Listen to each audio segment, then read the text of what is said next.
하나님의 은혜가 여러분들 가운데 함께 하시기를 주님의 이름으로 축원합니다.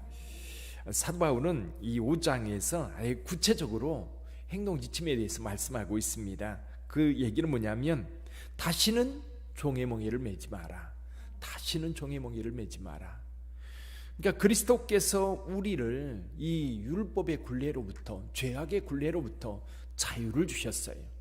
그래서 이렇게 말씀합니다. 그리스도께서 우리를 자유롭게 하려고 자유를 주셨다. 우리를 자유롭게 하려고 자유를 주셨는데 굳이 그 노예 근성 속으로 다시 들어갈 이유가 뭐가 있냐라는 거예요. 여러분, 인간에게는요, 이 자유라고 하는 것이 정말 중요합니다. 자유. 물론 자유에는 언제나 책임이 따라요. 그러나 이 자유는 모든 인간이 구하는 거예요. 죄로부터 또는 사람들의 지배로부터, 어떤 환경의 지배로부터 벗어나서 좀 우리가 자유의지를 가지고 있기 때문에 그 자유의지를 따라 자유롭게 살고 싶은 것이 모든 사람들의 마음이에요. 근데 예수께서 우리에게 그 자유를 위해서 우리 가운데 오셨어요. 그 자유를 위해서. 근데 굳이 그 자유를 얻은 자들이 다시 노예 생활로 들어간다? 말도 안 된다는 얘기지. 그 다음 뭘까요? 자, 그렇다면 어떻게 그들이 다시 율법의 노예 속으로 들어갈 수 있어요? 그건 뭐냐면 할례예요. 할례. 여기 2절에서 이렇게 말합니다. 보라, 나 바울은 너희에게 말하노니 너희가 만일 할례를 받으면 그리스도께서 너희에게 아무 유익이 없느니라. 그리스도의 십자가 사건은 이제 그들에게 더 이상 의미가 없는 거예요. 그걸 버리고 율법으로. 왜냐하면 예수의 십자가 사건으로 말미암아 그것을 믿는 자가 의롭게 되는 건데, 율법으로 다시 돌아간다는 얘기는 율법을 통해서 의를 얻고자 하는 거예요. 율법을 통해서. 그러면 그리스도의 십자가 사건은 그에게 아무런 영향력이 없는 거라 이겁니다. 대신 할례를 받는 각 사람은 그 율법 전체를 지킬 책임이 있다. 할례를 받는다는 얘기는 다른 게 아니에요. 나는 이제 율법을 지키기로 작심했다, 작정했다. 그러니까 이 율법을 처음부터 끝까지 다 지켜야 된다. 다 지킬 의무가 있다. 그러니까 이제 전에는 율법이란 걸 몰랐어요. 이방인들은 몰랐는데, 그래서 예수 그리스도를 통해서 자유를 얻었어요. 율법으로부터도 물론 자유를 얻고 죄악으로부터, 악으로부터도 자유를 얻었어요. 그런데 유대인들이 와가지고 율법을 지켜야 된다고 그러니까 할례를 하고, 그리고 율법을 지킬 의무를 다시 뒤집어 쓰는 거예요. 그래서 사도 바울은 아예 구체적으로 얘기해요. 할례 받는다는 얘기는 율법의 의무 속으로 들어가는 것이고 또 율법의 노예가 되는 거다. 그러므로 할례 받으면 된다 안 된다? 안 된다는 거죠. 율법을 지킬 수도 없고, 지킨다고 맹세한다고 해서 그 율법을 다 지킬 수 있느냐? 그럴 수 없다는 것을 지금까지 계속 이야기해 왔어요. 더 이상 율법은 우리의 삶에 더 이상 유익한 것이 아닙니다. 물론 율법의 기능이 있었어요. 율법을 통해서 우리가 죄인이라는 것을 알았고, 율법을 통해서 우리는 그리스도에게로 나가야 된다는 사실을 깨달았어요. 근데 이방인들이 다시 율법 속으로 들어간다? 그거는 안 된다는 겁니다. 자, 율법으로부터 우리는 자유를 얻었어요. 근데 이 자유를 가지고 이 자유를 어떻게 활용할 것이냐? 이 자유를 방종과 혼돈하는 경우가 많아요. 나한테 자유가 있지 않냐? 나 그럴 수 있지 않냐? 예를 들면 요즘 우리 자녀들이 그렇게 얘기하잖아요. 신방하다 보면 그런 부모님들 많아요. 이제 자녀들이 어렸을 때는 잘 몰랐는데 중고등학교 다니면서 요즘 교육이 참 문제가 되는 거지요. 또 대학교 다니면서 부모에게 당당하게 이렇게 얘기해요. 엄마 아빠, 나한테 신앙 강요하지 마세요. 신앙은 자유가 있어요. 내 선택권이 있어요. 저한테 말하지 마세요. 요즘 그렇게 얘기한다니까요. 부모님도 더 이상 할 말이 없는 거예요.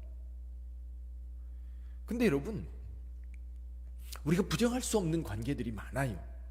부정할 수 없는 관계들. 부모와 자식과의 관계도 부정할 수 없는 관계예요. 넌 내 자식 아니야. 그런다고 해서 내 자식이 아닌 게 아니잖아요.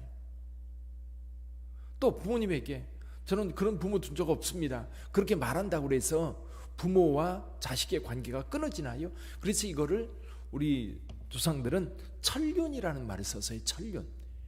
이건 하늘에서 맺어진 관계고 끊을 수 없는 관계다. 근데 여러분, 하나님과 우리 관계도 끊을 수 없는 관계입니다. 창조주와 우리의 관계, 창조주 하나님과 모든 피조물의 관계는 끊을 수 없는 관계. 여러분, 인간이 그걸 부정한다고 해서 부정할 수 있는 게 아니에요. 우리가 지금 땅을 밟고 살고 있는데 이걸 부정한다고 해서 될 일이 아니라는 거예요. 봄, 여름, 가을, 겨울, 봄이 왔어요. 난 봄 싫어. 그런다고 해서 봄이 안 오나요? 오잖아요. 아무리 겨울이 난 싫다고 해도 발버둥 쳐도 겨울은 찾아와요. 마찬가지로 여러분, 여기 우리에게 주어진 그 자유, 이 자유는 실은 내가 원하는 대로 내 욕망을 따라 움직일 수도 있지만 그렇게 살라고 주어진 게 아닌 거예요.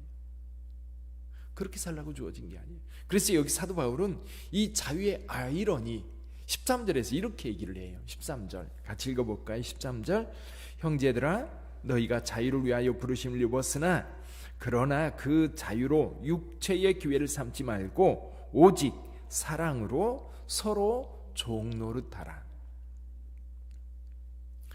이 앞에서는 종에서 벗어나라고 그 율법의 종에서 벗어나 자유자로 살라고 그렇게 강조를 해놓고 뒤에서는 어떻게 종으로 살라고 다시 얘기를 해요.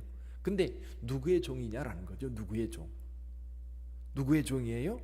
사랑의 종이 되라는 거예요. 율법의 종이 아니라 사랑의 종, 사랑의 얽매인 자, 사랑으로 살라는 거지. 여러분, 누구의 신하냐라고 하는 것도 대단히 다르고요, 누구의 종이냐라고 하는 것도 대단히 다릅니다. 여러분, 우리 하나님의 종, 하나님께서 우리를 불러 하나님의 일꾼으로 산다고 하는 것은 대단한 영광입니다. 대단한 영광. 마찬가지입니다. 우리가 이제 우리에게 주어진 자유, 이 자유는 굉장히 고귀한 건데 이 고귀한 것을 가지고 고귀한 선택을 해야 돼요. 여러분, 우리가 자유가 있다고 해서 남의 물건 함부로 훔쳐서는 안 됩니다. 나도 자유가 있어. 그러고 가면서 화가 난다고 해서 지나가는 사람 얼굴을 한 대 치고 가는 사람들 요즘 굉장히 많잖아요. 묻지마 폭력. 그건 자유가 아니지요. 물론 그가 마음대로 할 수 있는 선택권이 있을지 모르지만 해도 되는 게 있고 하지 마라 해서는 안 되는 일들이 있다는 것을 우리는 알아야 되는 거예요. 그래서 사도 바울이 그거를 비교해서 설명하는 겁니다. 자유가 있다고 해서 율법을 다시 지킬 자유가 그에게 주어진 게 아니라는 거지. 오히려 우리는 그 자유를 가지고 사랑의 종로로 돼야 된다. 공동체를 세우고 세상을 섬기는 일에 헌신해야 되는 거예요. 왜냐하면 우리가 그 사랑으로 하나님의 자녀가 되었기 때문입니다. 사랑하는 성도 여러분, 오늘 우리 이 말씀을 마음에 두고 사시기를 바랍니다. 오직 사랑으로 서로 종노릇하라. 오늘 이 말씀을 하루 종일 마음에 담고 사시기를 바라요. 이건 뭐냐면 사랑으로 서로 종노릇하라는 얘기는 공동체라는 얘기예요. 공동체, 가족 공동체, 여러분 교회 공동체, 여러분 일하는 일터에 또 직장 동료들과의 관계, 그리고 여러분이 살아가는 지역사회 속에서 사람들과 어울려 살아가게 돼요. 그럼 그리스도인은 그 속에서 사랑의 사도가 되어야 돼요. 섬김의 사도가 되어야 돼요. 그래서 우리 주 예수 그리스도께서 우리를 사랑했던 그 사랑을 다시 세상으로 돌려주는 거예요. 우리가 은혜를 입었다면 그 은혜를 다시 세상으로. 그래서 기독교가 세상을 살리는 공동체가 되어야 되는데 이 기독교가 세상을 살리는 공동체가 아니라 세상에 부담을 주는, 그래서 그것을 예수님은 어떻게 표현했어요? 맛 잃은 소금이라고 얘기한 거예요. 맛 잃은 소금, 쓸데없다는 거예요. 사랑을 잃어버린 공동체, 사랑을 잃어버린 기독교인은 맛 잃은 소금인 거예요. 그럼 어떻게 돼요? 세상으로부터 짓밟히는 거예요. 버려져서 길거리에서 밟히는 거예요. 그렇다면 오늘 저와 여러분들 그리스도인입니다. 세상 속에서 빛이 되어야 된다고 이야기하고 세상 속에서 소금이 되어야 된다고 이야기를 합니다.